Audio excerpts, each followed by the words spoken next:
হ্যাঁ শান্ত, হ্যাঁ কি অবস্থা তোমার? হ্যাঁ বলো বলো বলো। আজকে কিন্তু একটা গুরুত্বপূর্ণ ম্যাচ আছে। হ্যাঁ আজকের ম্যাচটা জিততো, যেমন পারো আজকের ম্যাচটা জিতো, নাহলে কিন্তু আমি ঘর থেকে বেরোতে পারবো না।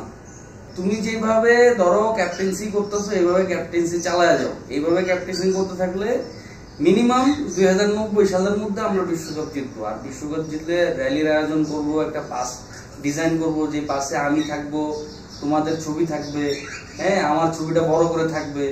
এই বিষয়টা আমি ঘটাবো। তো যে হোক, আমি স্বপ্ন এখন থেকেই দেখতেছি যে 2090 সালে বিশ্বকাপ নিচ্ছি আমরা, ঠিক আছে?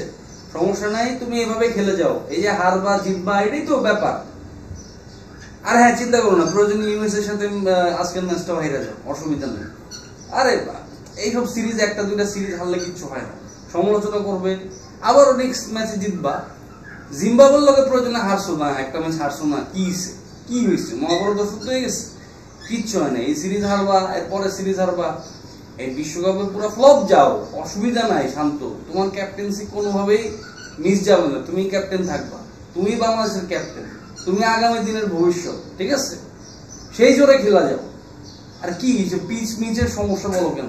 পিচে যেমন আছে এমনই চলবে। পিচের কথা বলতে তুমি আমাদের চাকরি নিয়ে টানাটানি করতেছো।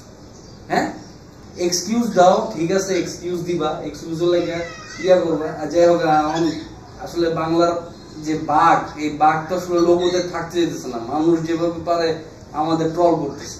যেমনি পারো আজকের ম্যাচটা জিততো, নাহলে কিন্তু বাঘটা কিন্তু কোনোটাই থাকবো না। কারণ শেষ ম্যাচ বিদায় নিয়ে বসে আছে, আমি জানো। ঠিক আছে, আজকের ম্যাচ যেমনি পারো জিতবা, আমার যেন ফোন না দেওয়া লাগে রাত্রে।